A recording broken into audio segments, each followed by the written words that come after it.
नीलम park में school बचाओ संघर्ष समिति और मूवमेंट अगेंस्ट अनएम्प्लॉयमेंट ने साझा विरोध प्रदर्शन किया। प्रदर्शनकारियों ने मध्य प्रदेश के 94,000 सरकारी स्कूलों को बंद करने के फैसले का कड़ा विरोध करते हुए कहा कि इससे शिक्षा का निजीकरण होगा। वहीं लगातार दूसरी बार हुए नीट यूजी पेपर लीक पर रोष जताते हुए एनटीए को तत्काल भंग करने और उच्च शिक्षा मंत्री धर्मेंद्र प्रधान के इस्तीफे की मांग की गई। वरिष्ठ समाज सेवी शशि भूषण यादव ने इसे भविष्य बचाने का आंदोलन बताया। समिति ने इस मुहिम को गांव-गांव तक ले जाने का संकल्प लिया। इमेज टीवी के लिए स्वाति ओगले की रिपोर्ट। मेरा नाम सतीश ओझा है और स्कूल बचाओ संघर्ष समिति की ओर से आज यहाँ पर एक विरोध प्रदर्शन हम लोगों ने आयोजित किया है। दरअसल हमारी ये लड़ाई मध्य प्रदेश के सरकारी स्कूलों को बचाने की लड़ाई है।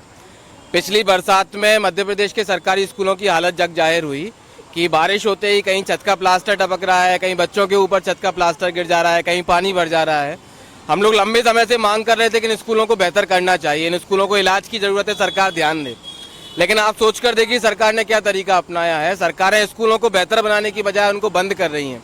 सरकार की पॉलिसी है कि पहले बर्बाद करो, फिर बदनाम करो और आखिर में बेच दो या बंद कर दो।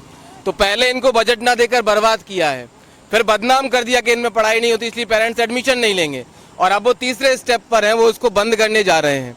मध्य प्रदेश में 2016 तक 1,21,906 स्कूल हुआ करते थे। आज उनकी संख्या घटकर सिर्फ 92,036 बची है। सरकारी आंकड़ा है। तो ये स्कूल कहाँ गए? सरकार कम छात्र संख्या के नाम पर स्कूल बंद कर रही है, क्लोजर मर्जर के नाम पर स्कूल बंद कर रही है। आप देखिए सरकार का काम क्या है। अगर सरकार पढ़ाएगी ही नहीं तो सरकार चुनी क्यों जाती है? मध्य प्रदेश के बच्चों को शिक्षा से वंचित कर देंगे। शराब की दुकान हर 1 किलोमीटर पर हो सकती है, लेकिन स्कूल के लिए बोल रहे हैं 15 किलोमीटर दूर जाकर पढ़ाई करिए। पहले बोल रहे थे हम बस चलाएंगे, अब कह रहे हैं हम बस भी नहीं चलाएंगे। तो ये जो पॉलिसी है, ये पॉलिसी मध्य प्रदेश के छात्रों के साथ अन्यायपूर्ण पॉलिसी है। हमारा मानना है कि सरकार को ये संवेदनहीनता छोड़नी चाहिए। स्कूलों को बंद करने का जो कदम लिया उसको वापस लिया जाना चाहिए। हमारे विरोध प्रदर्शन की एक मांग केंद्र सरकार से भी है। अभी जिस तरह से यूजीसी नीट का पेपर लीक हुआ है, नीट 2026 का पेपर लीक हो गया है, जो बच्चे हैं उनके साथ अन्याय हो गया है। लेकिन हमारे देश के जो केंद्रीय शिक्षा मंत्री हैं, उच्च शिक्षा मंत्री हैं धर्मेंद्र प्रधान, वो उस पर कोई राय नहीं दे रहे हैं। कह रहे हैं सीबीआई जांच कराएंगे। पहले भी सीबीआई जांच कराई, लेकिन लगातार दूसरी बार पेपर लीक हो गया। हमारी मांग है जो प्रधान है उनको इस्तीफा देना चाहिए। मांग भी हम लोग यहाँ पर कर रहे हैं। यहाँ पर एक जिला स्तरीय प्रोटेस्ट हम लोग यहाँ कर रहे हैं।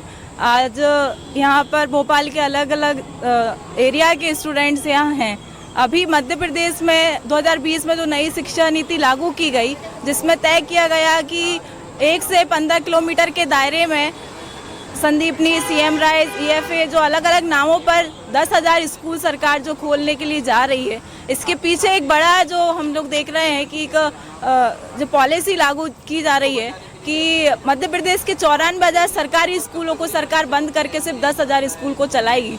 इसमें सवाल है कि एक आम आदमी का बच्चा क्या इन बड़े बड़े सीएम राइज स्कूल या प्राइवेट स्कूलों में पढ़ पाएगा या जा पाएगा? नहीं जा पाएगा। अगर उसकी स्थिति होती तो पहले से वो प्राइवेट स्कूलों में पढ़ाते। लेकिन अभी सरकार जो शिक्षा सबको मिलना चाहिए, शिक्षा जो जिम्मेदारी है कि सरकार ये सोचे कि हर देश का हर एक बच्चा पढ़ पा रहा है या नहीं पढ़ पा रहा, ये उसका सोचने का विषय होना चाहिए। लेकिन आज सरकार इसके उलट जाकर बोल रही है कि हम 15 किलोमीटर के दायरे में एक स्कूल देंगे और उसमें जितने सरकारी प्राइमरी और मिडिल स्कूल जो हैं उसको मर्ज कर दिया जाएगा। इससे हम देखेंगे कि कई छात्र अपनी शिक्षा नहीं पूरी कर पाएंगे। जो बच्चा स्कूल जाने से पहले ही उसकी एजुकेशन खत्म हो जाएगी। दूसरी एक बात है कि 1 से 15 किलोमीटर तक आप जो स्कूल खोल रहे हैं उसमें एक बड़ा तबका लड़कियों का भी है। आज आए दिन घटनाएं हो रही हैं छोटी छोटी बच्चियों के साथ, जिस तरीके की घटना हो रही है, कमेंट्स, छेड़खानी, ये बहुत छोटे रूप में है। लेकिन हम देख रहे हैं इससे बड़ी बड़ी घटनाएं भी आज लगातार बढ़ रही हैं। जब आप एक ऐसी स्थिति में शिक्षा सबको मिलना चाहिए, एक बेहतर इंसान बनाने के लिए हर एक स्टूडेंट को कैसे एक अच्छा इंसान बनाना चाहिए,